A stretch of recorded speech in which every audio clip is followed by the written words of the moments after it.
Hi guys, welcome back to my channel. Kung bago lang kayo sa channel ko, ako nga pala si Annalyn Tapa. Welcome kayong lahat. At kung hindi pa kayo nakapag-subscribe, i-click nyo lang ang subscribe button sa baba. At pakiclick nyo na rin ang bell notification para ma-notify kayo sa lahat ng mga videos na i-upload ko. Kung bago lang kayo sa channel ko guys, nag-upload ako ng mga video tips, video tutorial.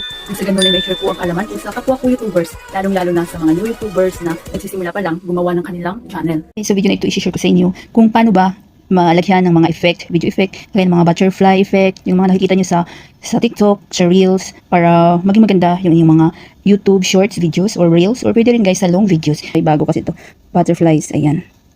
So, pili lang kayo dyan. Ito, parang ano siya, parang light. Bago yung pinaka-intro nyo. Yan. Oh. Then, add tayo dito ng butterfly. Back lang natin, video effect. So, ito malalaking butterfly. Ayan. So kapag gusto nyo guys itong butterfly hanggang sa dulo ng videos nyo, tap nyo lang yan. Then i-move nyo lang siya guys.